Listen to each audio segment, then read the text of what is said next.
পাহাড়ের পাদদেশে একজন বৃদ্ধ কৃষক, হাড়ের টোর চামড়া সেটিং, দুর্বল কৃষকায় একজন দুর্বল মানুষ বসে মুসা আলাইহিস সালাম আওয়াজ শুনে গেল, ও গো মুসা নবী আলাইহিস সালাম, কি বললেন ভালো করে বলুন। বলে, আমার মালিক চেয়েছেন মানুষের গোশত।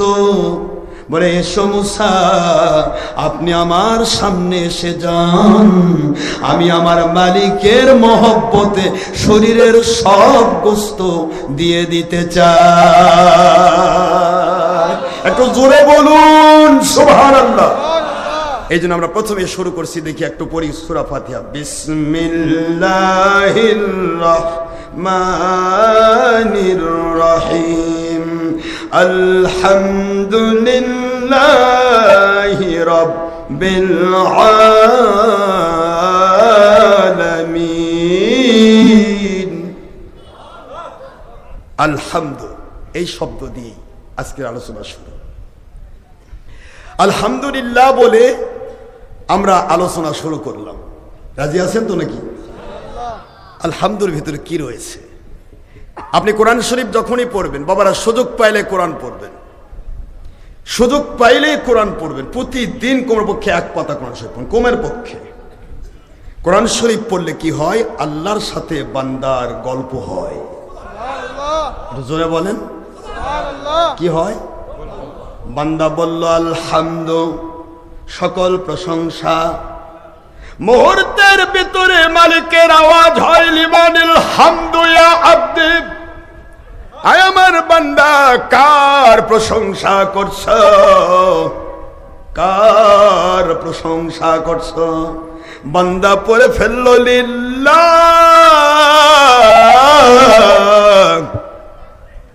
আমি আল্লাহর প্রশংসা করছি। সুবহানাল্লাহ বলেন। আল্লাহ কি খুশি। আল্লাহ বলেন, তোমার আল্লাহটা কে? তোমার আল্লাহর কি গুণ? বান্দা পড়ে ফেলল রব্বিল আলামিন। আমার আল্লাহ হলো সারা জগতের প্রতিপালক, স্রষ্টা, খলিক, মালিক, রব, রেজেকদাতা, বিধানদাতা, আসমান জমিনের ভিতরে শান্তিদাতা, খেলাফত কায়েম করে দিয়ে পৃথিবীর মানুষকে শান্তি দিয়ে মুক্তিদাতা। সুবহানাল্লাহ বলেন। আমার রব, তিনি রব, আমার আল্লাহ সারা জগৎ সমূহের রব। খুব মন দিয়ে শোনেন, আমি অল্প কথায় শেষ করে দিব। এখান থেকে আলহামদু দিয়ে আমরা একটা ইয়াতে যাব। তবরানীর এক হাদিস শরীফে এসেছে, রাসূল পাক সাল্লাল্লাহু আলাইহি সাল্লাম বলেন, মুসা কালিমুল্লাহ আলাইহিস সালাম আল্লাহর সাথে কথা বলতেন। কথা বলতে গিয়ে স্বাভাবিকভাবে কথা বলার জন্য তিনি আল্লাহর কাছে তুর পাহাড়ে যেতেন। বলেন তো কোথায় যেতেন বাবারা? তুর পাহাড়ে যেতেন। যাবার পথে প্রথমেই একটা লোকের সাথে দেখা। লোকটি একটা দহলিজে, খুব মন দিয়ে শোনেন, একটা বিশাল বড় তার, যেটাকে আমরা বর্তমানে ড্রয়িং রুম বলি। কি রুম বলেন তো? ড্রয়িং রুম, যেটাতে মানুষকে মেহমানদারি করা হয়, মেহমানকে বসতে দেওয়া হয়। এই রুমে তিনি মেহমানদারি করছেন। সেই লোকটি মুসা আলাইহিস সালামকে ডেকে বলছেন, ইয়া মুসা কালিমুল্লাহ আলাইহিস সালাম, আমি আপনার খেদমতে আরজ করব, আমার সম্পদ এত বাড়িয়ে দিয়েছেন আমার আল্লাহ পাক যে আমি সম্পদের ভার বহন করতে পারছি না। তো আপনি দয়া করে একটু আমার আল্লাহকে বলবেন আমার সম্পদ যেন আল্লাহ পাক কমিয়ে দেন। আপনারা কি এমন আছেন কেউ যে হুজুর একটু সম্পদ কমিয়ে দেন? কথা বলেন দেখে। আমরা তো যদি শিবগঞ্জে একটা বিল্ডিং হয়, আল্লাহ বগুড়াতে এটা হলে ভালো হয়, বগুড়া যদি হয় ঢাকা শহর হলে ভালো হয়, ঢাকা শহর একটা হলে বলে লন্ডনে হলে একটু ভালো হয়। আল্লাহ কয় তা আর হবে না। আলহাকুমুত তাকাসুর হাত্তা যুরতুমুল মাকাবির, এখন কবরের মাটি তোমার বুকে না পড়া পর্যন্ত তোমার তৃপ্তি মিটবে না। কথা বলছে না কেন? স্বাদ মিটবে না, তোমার সম্পদের লোভ শেষ হবে না। কিন্তু বনী ইসরাঈল মুসা আলাইহিস সালামের এক উম্মত, তিনি বলতেছেন যে আমার সম্পদ আল্লাহ যেন কমে দেয়। সুবহানাল্লাহ বলবেন না? কেন তার সম্পদ এত বাড়লো জানা দরকার আছে কি? আওয়াজ দেন। সম্পদ কেন বাড়লো, বাড়ার কারণটা কি? আমরা গ্রামের মানুষ, আমার বাবারা মন দিয়ে শুনবেন, অনেকে আছে শুকরিয়া করে না। গোটা জমি ভরা আলু, কয় যে এবার আলুই হয়নি। কথা বলেন না কেন? জমি ভরা ধান, ভয় ভাই একেবারে আর বলেন না, একেবারে ধানই হয়নি। আব্বা আপনি শুকরিয়া করেন, আমরা শুকরিয়া করি। ধানের বিষয়টা নিয়ে একটা ছোট্ট গবেষণা এসেছে। আপনারা ধান কেমনে হয় আর সিটা কেমনে হয় জানেন? এটা গবেষণা, বোটানিক সার্জারিতে গবেষণা এসেছে যে ধান হয় কিভাবে। ধান যখন তৃপ্তি সহকারে হা করে থাকে, আমার মালিক কুদরত থেকে এক ফোঁটা শিশির বিন্দু দিয়ে দেয়। এক ফোঁটা শিশির বিন্দু দেওয়ার সাথে সাথে ধান আলহামদুলিল্লাহ পরে বন্ধ হয়ে যায়। সকালবেলা রোদের তাপ পড়লে ভিতরে বুদবুদ শব্দ হয়, এটা কমপ্লিটলি ভিতরে ঘোলা হয়ে যায়, অর্থাৎ কি হয়, গরম হয়, হয়ে এটা দুধ চেপে চালের আকার ধারণ করে। আর আরেকটা হা করে থাকে, আরেক ফোঁটা খাবো। কথা বলেন, কথা বোঝেন নাই? হা করে থাকে, আরেক ফোঁটা খাইবো। এই আরেক ফোঁটা খাইবো করে হা করে থাকে, আর তো পড়বে না। পরে রোদের তাপে যেটুকু ছিল ওটাও বাষ্প হয়ে উড়ে যায়। কথা বলেন, তখন কি হলো? এটা পাতান হয়ে গেল। আমাদের দেশে পাতান কয়, সিটা পাতান। তো সিটা ধান হয়ে গেল। তার মানে কি, তৃপ্তি যার অল্পে সে গাছতলায় বসেও শান্তি পায়, আর যার তৃপ্তি নেই, আত্মতৃপ্তি নেই, সে ব্যক্তি 22 তলা বিল্ডিং এও ছটফট করে। আমি আপনাদের খেদমতে আরজ করছি, আমরা আজকে যত রকমের কাজ করছি সব কিছুই শুধুমাত্র আমাদের আত্মতৃপ্তি না থাকার কারণে। মন দিয়ে শুনবেন, শেষ করে দিব। আত্মতৃপ্তিটা একটা আলাদা জিনিস, এখানেই বুঝতে পারবেন দুইটি কন্ডিশন। মুসা আলাইহিস সালাম বলে, ঠিক আছে আমি তোমার কথা বলবো। সময় তো বেশি লাগে না, আল্লাহর সাথে কথা বলতে সময় বেশি লাগে। যাচ্ছেন রাস্তার পাশে বালির বাঁধ, বালির স্তূপ, স্তূপকে নিজের ইজ্জত ঢেকে নিয়ে একজন মহিলা বলে, মহিলা শুধু মুখটা খোলা, ও মুসা কালিমুল্লাহ আলাইহিস সালাম, আমি আল্লাহর বান্দি, আমার শরীরে পোশাক পর্যন্ত নাই, আমি বালুকার স্তূপ দিয়ে আমার শরীর ঢেকে রেখেছি। আপনি মেহেরবানি করে আমার আল্লাহর কাছে একটু বলবেন, ও আল্লাহ আপনি যেন ওই মহিলাকে সচ্ছল বানিয়ে দেন। একই জায়গায় একজন সম্পদ কমাতে বলে, আরেকজন আপনার মন খারাপ করে বসে আছে, আওয়াজ না দিলে বাবু আওয়াজ শুনবেন না। আমি তো শুরু করতেছি কেবল, কিচ্ছা কাহিনী বলা অভ্যাস আমার নাই, কিন্তু মূল কথা হলো আমাদের কিছু শিক্ষার দরকার আছে না নাই? Example is better than good advice, अक्लमंद और समझदार के लिए शरय काफ़ी है, जगह जी लगाए के लिए दुनिया नहीं है, ये इबरात की जाहे तमाशा नहीं है, चोहेंगे गुफ्तान खुना जाने फाक चबर तख्त मुर्दा चबरु एक खाक। बाबारा मस्जिदेर पालकी যখন সময় আমাদের বাড়িতে আসবে তার আগেই আমাদেরকে ইশারায় বুঝে নিয়ে মালিক খলিক রবকে খুশি করা উচিত। বেশি কথা বলতে হয় না, জ্ঞানীর জন্য অল্পই যথেষ্ট, বেশি কথা বলতে হয় না। আমি সত্য করে আপনাদেরকে একটি কথা বলতে চাচ্ছি, সূরা ফাতিহার আলহামদু থেকে নিয়ে এসেছি। কষ্ট হচ্ছে আপনাদের? বাবাজিরা আমার, মহিলা বলে, ও মুসা কালিমুল্লাহ আলাইহিস সালাম, আপনার খেদমতে আরজ করব, মেহেরবানি করে আল্লাহর কাছে একটু আমার কথা তুলে ধরবেন, আমি যেন সচ্ছল হয়ে যাই। মুসা আলাইহিস সালাম বলেন, ঠিক আছে বলবো। পরে আরেকজনের সাথে দেখা, মহিলা বলে, হুজুর জীবনে বয়স হয়ে গেল প্রায় 80 বছর, আজ অবধি আমার কোনো সন্তান নাই, মেহেরবানি করে আল্লাহর কাছে জেনে নেবেন আল্লাহ রব্বুল আলামিন কি আমার কপালে সন্তান রেখেছেন। সুবহানাল্লাহ। তিনটি কন্ডিশন নিয়ে তিনি চলে যাচ্ছেন তুর পর্বতে। কইহে তুরে যাচ্ছেন মুসা আলাইহিস সালাম, তুর পাহাড়ে উঠতে যাবেন, আমার আল্লাহ বলেন, ইয়া মুসা, ও আমার মুসা, আপনি তো মুসা আলাইহিস সালাম উঠতেছেন এমন এক তুরে, কুহে তুরে, যেই জায়গাতে আপনার রবের কুদরতি নূর বিরাজ করছে। فخلعنا عليك يا موسى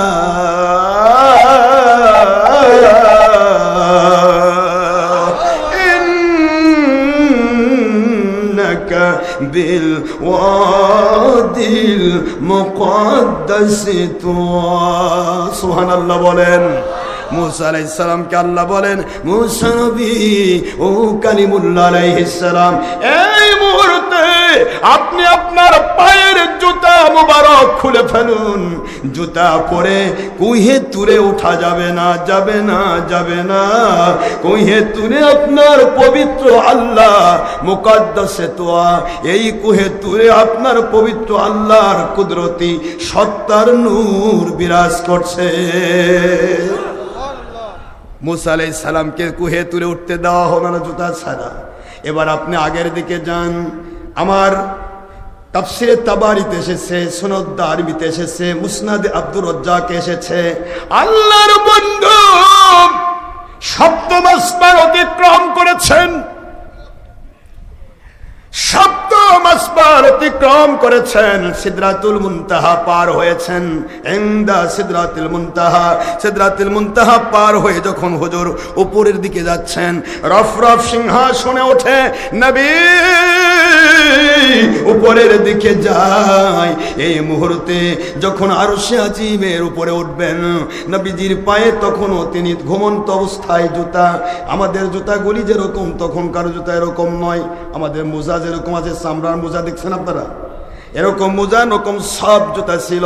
আল্লাহর বন্ধু জুতা পরে ঘুমিয়েছিলেন, ওই অবস্থায় তিনি উঠে গেছেন। আল্লাহর বন্ধু অন্তরের ভিতরে বুদবুদ করছে, আমি কোথায় এসেছিলাম, কোথায় জমিন আর কোথায় আমার আল্লাহর আরশে আজিম।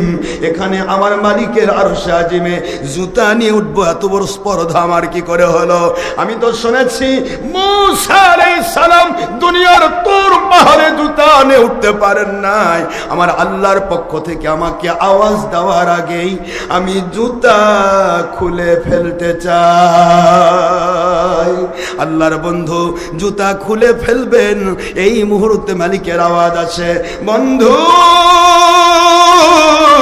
ইয়া হাবিবি।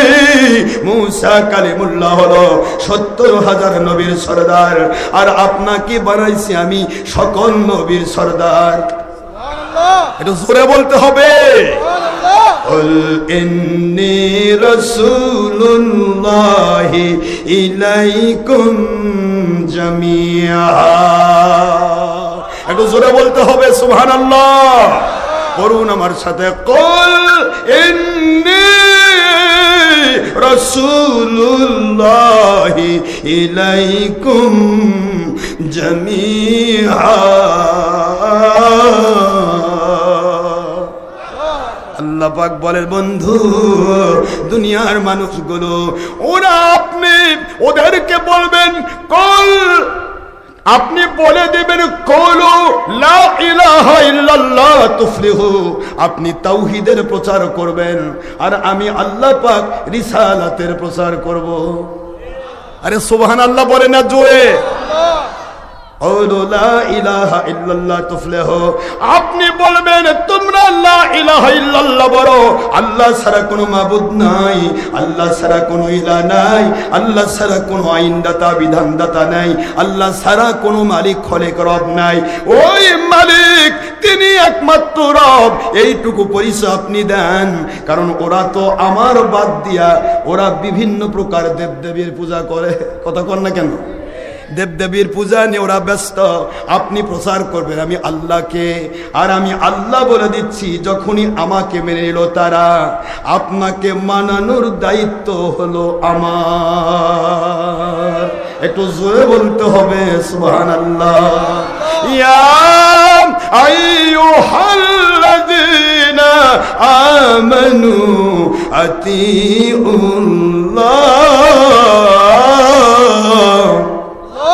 وأطيعوا الرسول وأولي الأمر منكم. سبحان الله. فإن تنازعتم في شيء فردوه إلى الله والرسول.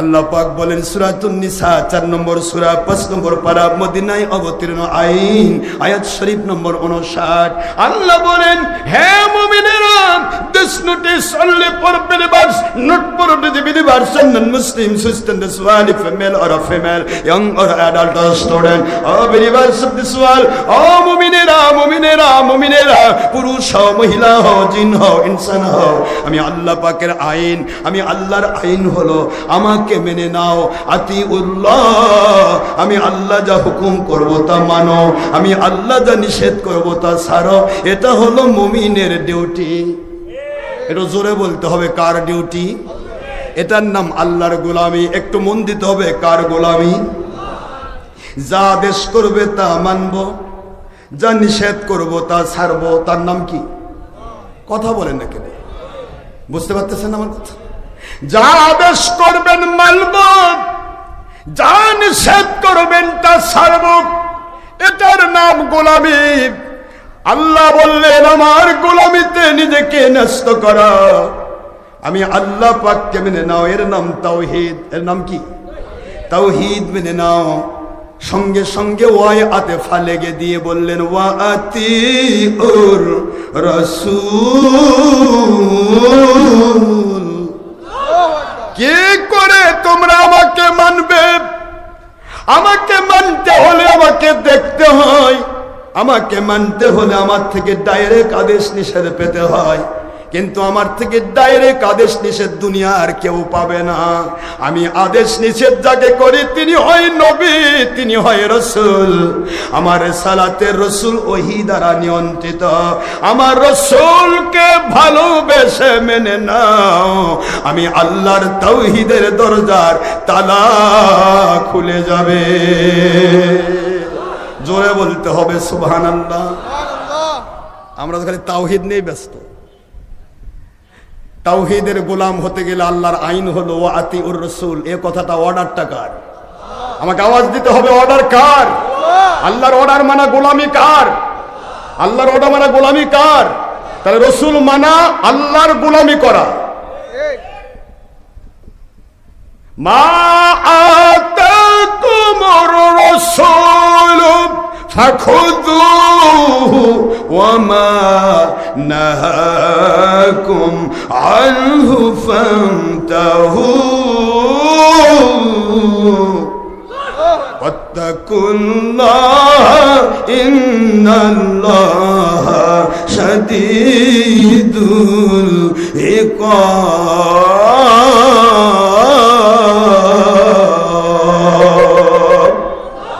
কোরআন শরীফের সূরাতুল হাশর 7 নম্বর আয়াত শরীফ 28 পারা আল্লাহ পাক বলেন আমার রাসূল যা আদেশ করেন তা মেনে নাও আমার রাসূল যা নিষেধ করেন তা ছেড়ে দাও কথা বলেন না কেন আমার রাসূল যা আদেশ করবেন তা মেনে নাও আমার রাসূল সাল্লাল্লাহু আলাইহি ওয়াসাল্লাম যা নিষেধ করেন তা ছেড়ে দাও এইটা আল্লাহর হুকুম এই জন্য রাসূলকে মানার ব্যাপারে যদি একটু এদিক সেদিক করো আত্তাকুল্লাহ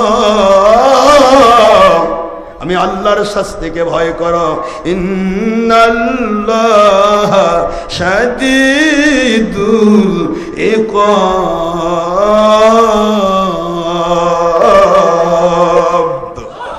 আল্লাহ বলেন আমার কঠিন শাস্তি তোমাদেরকে পাকড়াও করবে আমার নবীকে নিজে চুষেরা করো তাহলে নবীজি যা আদেশ করবেন নবীজি পাক সাল্লাল্লাহু আলাইহি ওয়াসাল্লাম যা নিষেধ করবেন তা মেনে নেওয়া কার আদেশ তাহলে নবীর গোলামির অর্থ হলো আল্লাহর গোলামি কথা বলে না আওয়াজ দেন আমরা গোলাম আল্লাহর কিন্তু আল্লাহ যদি আদেশ করেন এদেশের শাসক মনে করেন রাষ্ট্রপতি বা বর্তমানে যিনি আছেন তিনি যদি আদেশ করেন এই এলাকার মধ্যে কোনো উপদেষ্টাকে দায়িত্ব দেন তাহলে ওই উপদেষ্টাকে মানা মানে ওনার আদেশ মানা কথা বোঝেন নাই আমার আল্লাহ পাক আদেশ করেছেন আমার নবীকে মানো আমার নবী যা আদেশ করেন তা মানো আমার নবী যা নিষেধ করেন তা ছাড়ো এই ব্যাপারে শাস্তিরও ভয় দেখানো হলো অথচ আমরা বলতেছি শুধু তাওহীদ তাওহীদ গোলাম একমাত্র আল্লাহর আর কারো গোলামি হওয়া যাবে না তাহলে নবীর আদেশ মানা বলেন নবীর আদেশ মানলে হবে না বাবা বলতেছে, বাবা ছেলে তুমি কি করবে? বাবা আপনি যা আদেশ করবেন আমি তাই মানব। ঠিক আছে, আমি তো অফিসে গেলাম, তোমার আম্মা যা বলবে সেটাই আমার আদেশ। কথা বলেন না? তোমার আম্মা যা বলবে সেটাই আমার, তোমার আম্মা যা বলবে তুমি সেটা শুনবে, এটা আমার আদেশ। বাবা অফিসে গেছে, ছেলেকে মা বলতেছে বাবা একটু পেঁয়াজ নিয়ে আসো। কয় না আমার কথা তো তা না, আমি বাবার হুকুম মানবো, তোমার হুকুম তো মানবো না। কথা বলেন। তাহলে ছেলে কি বাবাকে মানলো? এটাও যা।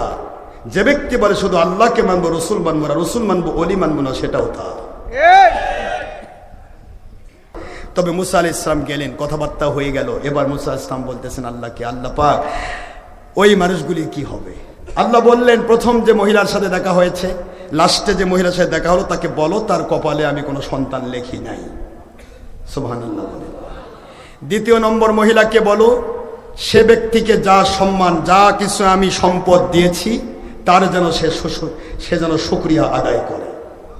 তৃতীয় নম্বর ব্যক্তিকে বলো, সে শুকরিয়া এত করে, আলহামদুলিল্লাহ শব্দটা এত বলে যে আমি আল্লাহ পাক তার সম্পদ বাড়িয়ে দিতে থাকি। সে যদি সম্পদ কমাতে চায় তাহলে শুকরিয়া কমাতে হবে। কি কথা বুঝতেছেন? কথাগুলি শুনে মুসা কালিমুল্লাহ আলাইহিস সালাম তিনি ছুটে যাচ্ছেন। খেয়াল করেন বাবারা, কষ্ট হচ্ছে আপনাদের? তিনি ছুটে যাচ্ছেন ওই মানুষগুলোর কাছে। মহিলাকে বলা হলো, মহিলা তোমার সন্তান আমার আল্লাহ পাক তোমার কপালে লেখেন নাই, ভাগ্যের ভিতরে লেখেন নাই। দ্বিতীয় জন মহিলা তো আনন্দের সাথে গেলেন, ভাগ্যে যখন নাই আর কি হবে? মালিকের দয়া যদি হয়, আল্লাহ ইচ্ছা করলে ভাগ্য পরিবর্তন করতে পারেন কিনা? লা ইয়ারুদ্দু তাকদীরু ইল্লা বিদ্দুআ। অনেক দোয়া আছে যে দোয়ার মাধ্যমে মালিক খালিক রব তাকদীরও পরিবর্তন করে দেন। একটু জোরে সুবহানাল্লাহ বলেন। মহিলা বললেন, হুজুর আল্লাহ যখন সন্তান দেবেন না, কপালে নাই, তাহলে দরকার নাই, হয়তো এটা মঙ্গলজনক নয়। বাড়িতে চলে গেলেন। বাড়িতে যাওয়ার পর ঘরের ভিতরে ঢুকে কান্নাকাটি শুরু করেছেন, মালিক কপালে সন্তান নাই, আমার স্বামীকে তা আমার শাশুড়ি বিয়ে করাবে। মালিক যদি আপনি দয়া করেন, সন্তান যদি আপনি আমাকে দেন, আমার বাড়িতে সতীন আসবে না। সন্তান যদি না দেন, আমাকে কষ্ট পেতে হবে। এত বছরে একটা পাগল মালিক খলিক রব পাঠিয়ে দিলেন। দোয়ার দাম আছে কিনা ভাইজান, এখান থেকে একটু সংগ্রহ করুন, দোয়ার মূল্য আছে কিনা। পাগল বলে, কে আছো? আমাকে একটা রুটি দেবে, আমার মালিকের কাছে দোয়া করব, আমি আল্লাহর কাছে দোয়া করব। একটি সন্তানের দুইটা রুটি দিবে, দুইটা সন্তানের দোয়া করব। তিনটি রুটি দিবে, তিনটি সন্তানের দোয়া করব। কে আছো আমাকে রুটি দান করবে? মহিলা বলে, আমার ভাগের রুটি আছে একটা, স্বামীর ভাগের রুটি আছে দুইটা। সুবহানাল্লাহ। তিনটি রুটি নিয়ে মহিলা দৌড় দিয়ে যায়। পাগলকে বলে, পাগল বাবাজি, সন্তান আমার কপালে মালিক লেখেন নাই, যদি তোমার দোয়া তুমি মালিকের কাছে করো, আমার মালিক ইচ্ছা করলে সন্তান আমাকে দিতে পারেন। যাও, তিনটি রুটি দিয়ে দিলাম।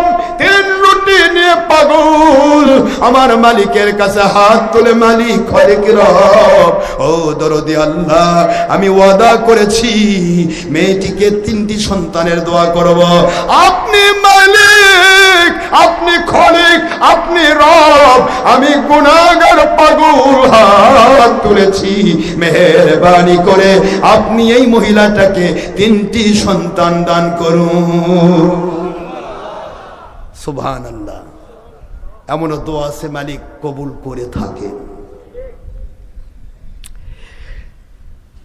আল্লাহ পাক রব্বুল আলামিন পাগলের দোয়া কবুল করে নিয়ে তিনটি সন্তান মহিলাকে দিয়ে দিলেন।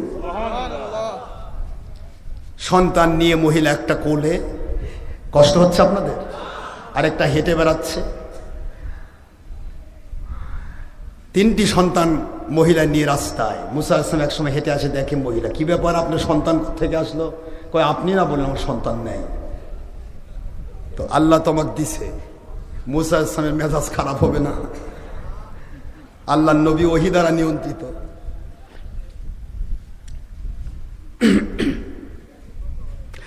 মুসা আলাইহিস সালাম আল্লাহর কুদরতের কাছে হাত তুলে মালিক খলিক রব 70,000 নবীর সরদার বানিয়েছেন আমাকে, আপনি আমাকে জলিল কদর নবী উপাধি দিয়েছেন, আমাকে বললেন মহিলার সন্তান নাই, আজ দেখি তাকে 3টা সন্তান দিয়ে দিছেন। ব্যাপার কি আল্লাহ? বুঝলাম না, আপনার ওয়াদার তো খেলাফ হয় না। সুবহানাল্লাহ বলেন। আল্লাহ বলেন মুসা আলাইহিস সালাম এইটা কেন করেছি? যাও আমার জন্য একটা অর্ডার নিয়ে যাও, পুরো পাহাড়ি এলাকার ভিতর ঘোরা, মানুষকে বলে দাও আল্লাহ পাক একটু মানুষের গোশত চান। মনে কয় আল্লাহ খাবে, আল্লাহর খাওয়ার ঠেকা পাচ্ছে। আল্লাহ পাক মানুষের গোশত চান। কেসো মানুষ যাকে বলে পালিয়ে যায়, কিসের আবার গোশত দিবে? মুসা আসলাম পাগল হয়ে গেছে, মানুষের গোশত চায়। মুসা নবী পাগল হয়ে গেছে। নাউজুবিল্লাহ বলেন। আল্লাহ নবী পাগল হয়? ওহী দ্বারা নিয়ন্ত্রিত নবী বলতেছেন যাকে বলে সে তো গোশত। পাহাড়ের পাদদেশে একজন বৃদ্ধ কৃষক, হাড়ের ভিতর চামড়া সেটিং, দুর্বল কৃষকায় একজন দুর্বল মানুষ বসে মুসা আলাইহিস সালাম আওয়াজ শুনে গেল, ও গো মুসা নবী আলাইহিস সালাম কি বললেন? ভালো করে বলুন। বলে আমার মালিক চেয়েছেন মানুষের গোশত। বলে এসো মুসা, আপনি আমার সামনে এসে যান, আমি আমার মালিকের মহব্বতে শরীরের সব গোশত দিয়ে দিতে চাই। একটু জোরে বলুন সুবহানাল্লাহ। মুসা আলাইহিস সালাম বলেন কও কি? কেউ গোশত দেয় না, তুমি গোশত দিবে? তোমার হাড়ে মাথা, তোমার শরীরে তো গোশতই নেই, কি গোশত দিবে তুমি? বলে গোশত যেখানে আছে সেখান থেকে দেব, টেনশন করবেন না। এবার চাকু নিয়ে হাত থেকে শেষে গোশত তোলে, যেখানে গোশত সেখান থেকে পুরো মাথা থেকে পা পর্যন্ত সব জায়গায় চাকু লেগে লেগে সিলে সিলে গোশত তৈ তৈ করে লোকটা মুসা নবী আলাইহিস সালাম হাতে দিয়ে বলে, মুসা নবী আলাইহিস সালাম আল্লাহ তো বলেন নাই কোথাকার গোশত চান। আমার মনটা বলে আমি যদি কপালের গোশত দেই মালিক যদি খুশি না হয়, আমি যদি হাতের গোশত দেই মালিক যদি খুশি না হয়, এই জন্য গোটা শরীর থেকে তন্ন তন্ন করে খুঁজে খুঁজে গোশতগুলো কেটে কেটে আপনার হাতে দিয়ে দিলাম।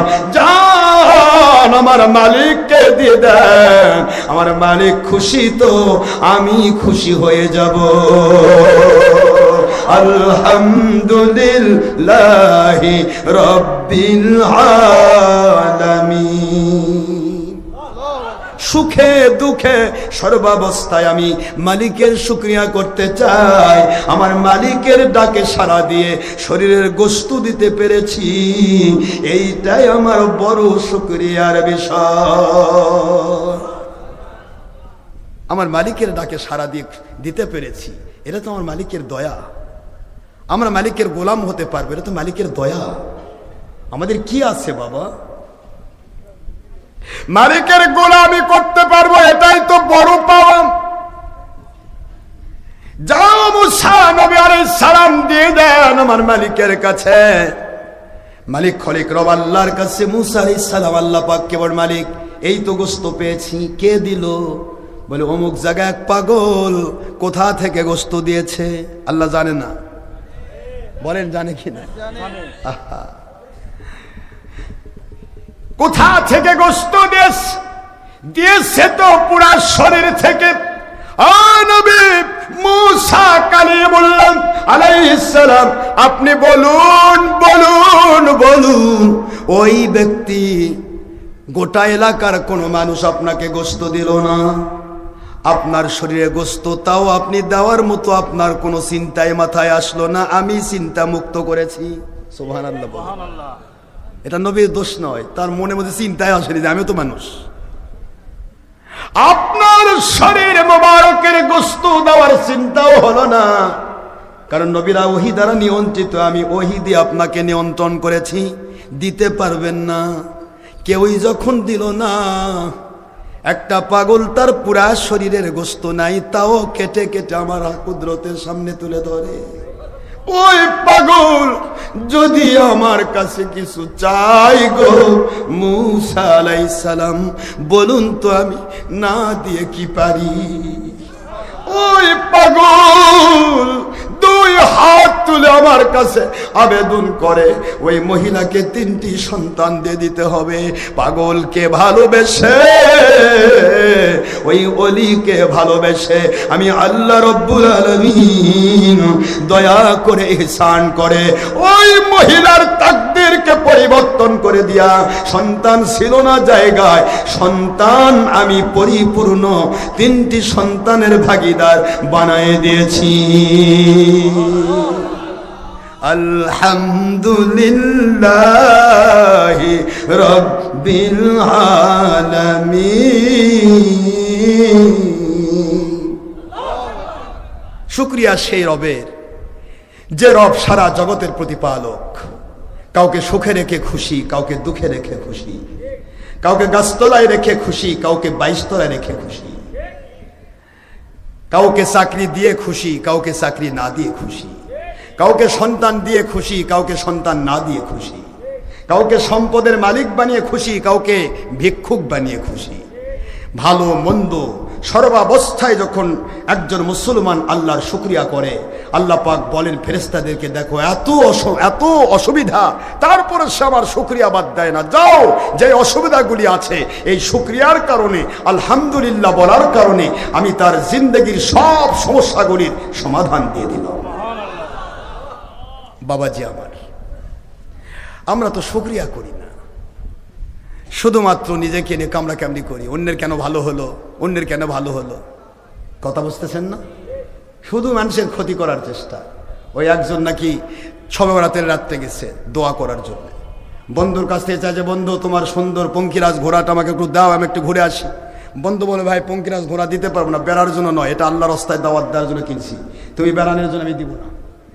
এই দিব না বলে ছেড়ে দিয়েছে। শবে বরাতের রাত থেকে দোয়া করতেছে, আল্লাহ বন্ধু আমাকে ঘোড়া দেয়নি, ঘোড়াটা যেন সকালে যেন খবর পায় ঘোড়া মরে গেছে। দেখছেন, দেয়নি দেখে ঘোড়া মরবে, এরকম স্বভাব আমাদের না। কেন আমার দিল না, কেন আমার দরকার? আমি আজকে এখানে আসছি, কোরআন হাদিস যদি খুলে খুলে গুলে গুলে আপনাদের খাওয়ায়, তবু আপনি যদি 22 নম্বর দল করেন, তাহলে আমি গেলে বলবেন ভণ্ড আসছিল, আজগবি কথা কয়ে গেছে, ভণ্ডামি করে গেছে।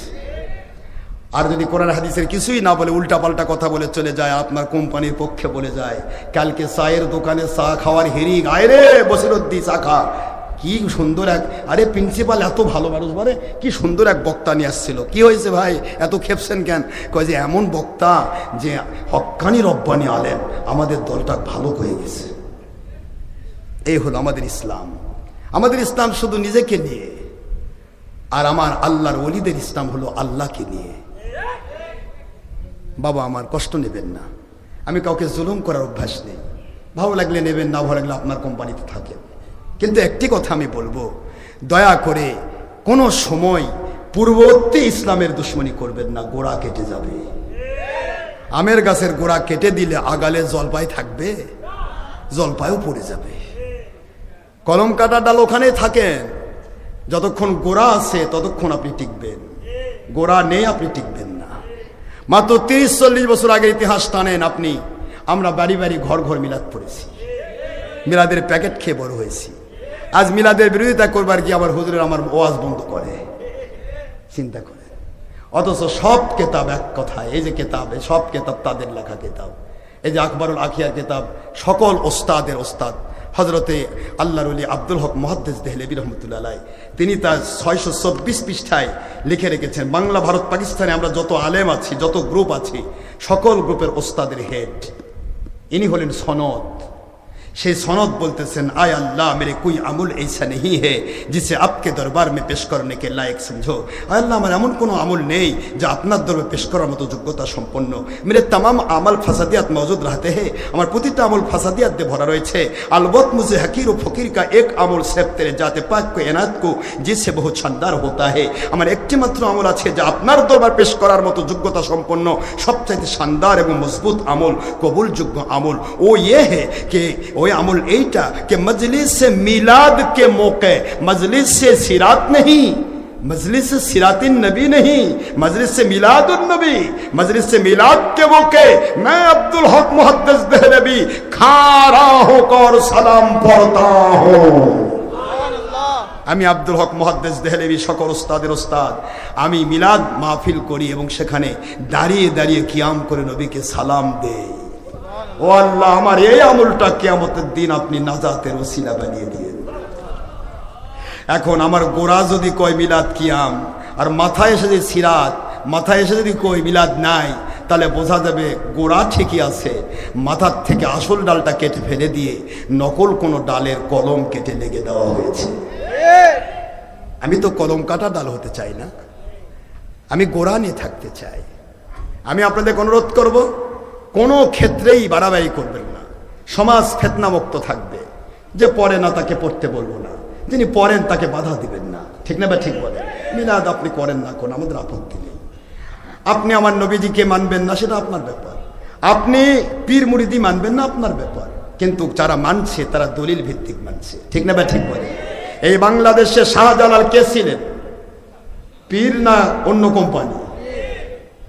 कबीले कबीले तबू तक खुदा था, किसी का हुबल था, किसी का सफा था, किसी का स्तर था, किसी का मुन था। हर हर घर में, हर हर मोहल्ला में नया नया खुदा था, नया नया मंदिर था। मस्जिद और मदरसा नहीं भी होता, मुस्लिम नहीं है हिंदू का बेटा हिंदू है। हर हर घर में हिंदू का बेटा हिंदू है। मस्जिद नहीं है तो मस्जिद नहीं है, तो मस्जिद के लिए इमामती करने के पर, खतीबगिरी करने के पर मास मास महीने कमाई नहीं है। मदरसा नहीं है, मदरसा के लिए मुदरिसगिरी करने के पर, मुफ्तीगिरी करने के पर, मास मास मोहतामिमगिरी करने के पर मास मास महीने कमाई नहीं है। मुस्लिम नहीं है दिस सब कॉन्टिनेंट, हिंदुस्तान कॉल्ड हिंदुस्तान। हिंदू का बेटा हिंदू है, मुहद्दिस नहीं है, मुफस्सिर नहीं है, शायक और मदानी नहीं है, डॉक्टर अशरफ सिद्दीकी नहीं है। हिंदू का बेटा हिंदू है तो मुस्लिम नहीं है। वाज महफिल और तफसीरुल कुरान महफिल नहीं है।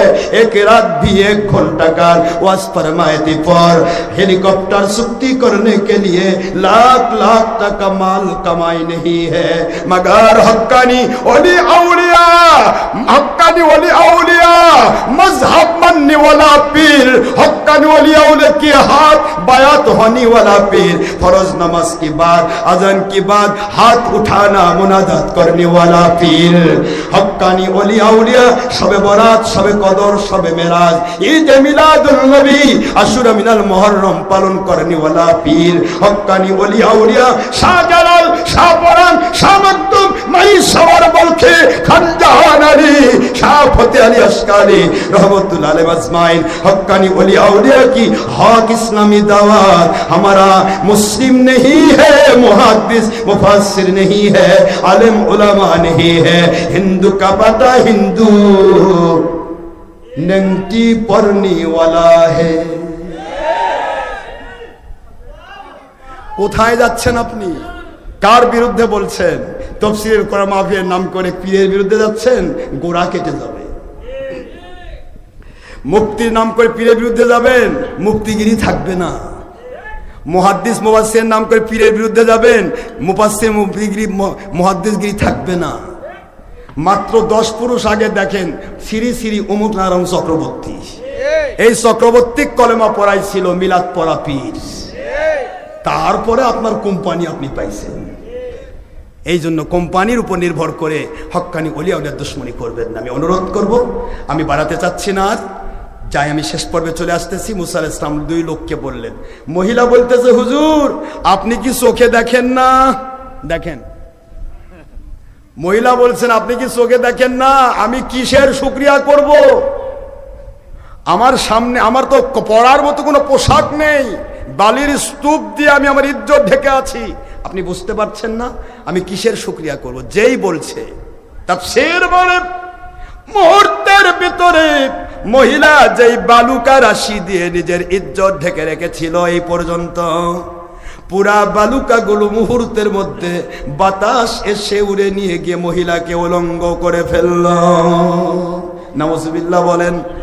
আল্লাহ পাক বলেন, লাইন শাকারতুম লাযিদান্নাকুম ওয়া লাইন কাফারতুম ইন্না আযাবি লাশাদীদ।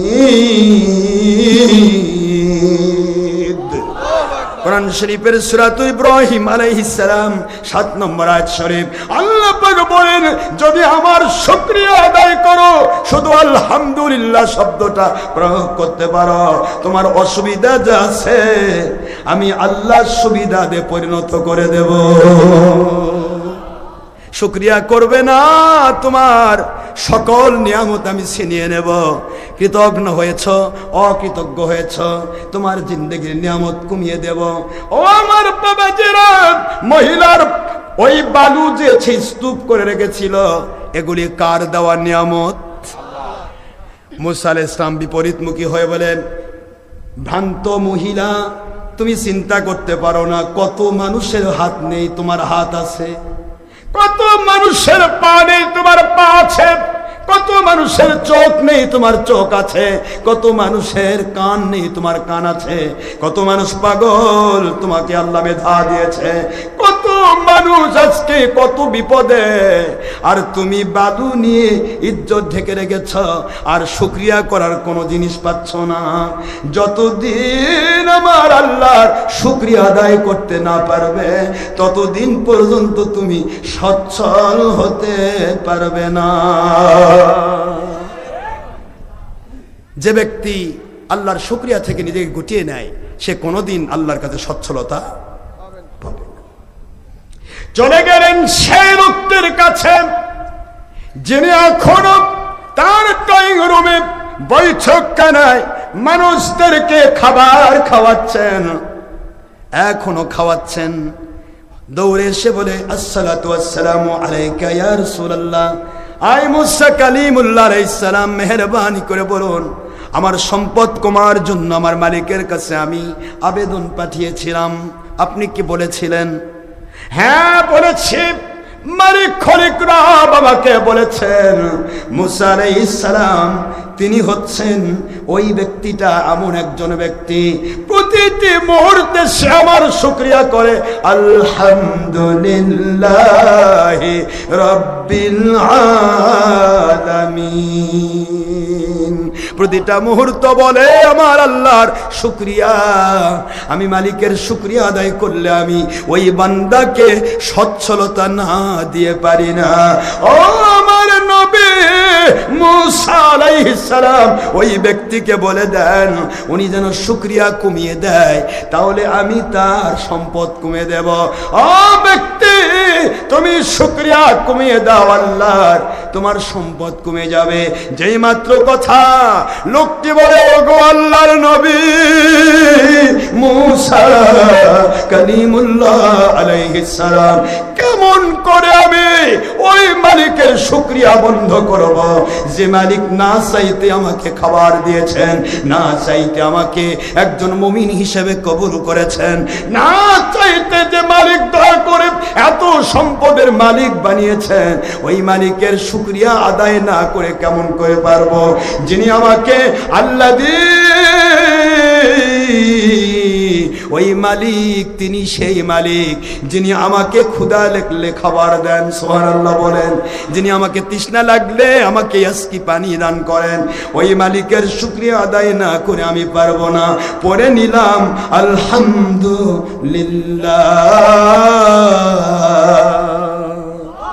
যেই মাত্র আলহামদুলিল্লাহ পড়া, তার খাঞ্চাগুলি ছিল বিভিন্ন রকমের, আপনারা ডালা বানান না, ডালার মতো অথবা সাধারণ কোনো অ্যালুমিনিয়াম পুরা খাঞ্চাগুলি হলো সোনার পাত্র। সঙ্গে সঙ্গে তার চাকুটা হয়ে সোনার পাত্র, সম্পদে ভরে গেল। মুসা আলাইহিস সালাম বললেন, আমার আল্লাহ পাক রব্বুল আলামিন শুকরগুজারকারীর সম্পদ কখনো কমাবেন না। সুবহানাল্লাহ বলেন। লা ইন শাকারতুম লাযিদান্নাকুম ওয়া লা ইন কাফারতুম ইন্না আযাবি লাশাদীদ।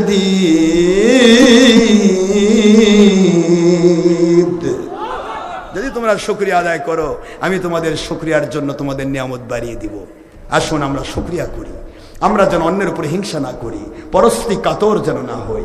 অন্যের শ্রী দেখে কাতর হওয়া এটা ভালো মানুষের লক্ষণ নয়। হিংসা যার উপর করবেন, মালিকের দায়িত্ব হয় তাকে উঠিয়ে দেওয়া, আর যে হিংসুক তাকে ডাবিয়ে দেওয়া, এটা মালিকের দায়িত্ব। আমি আপনাদেরকে আর কষ্ট দেব না। বাবারা কষ্ট পেয়েছেন? সবাই ধরে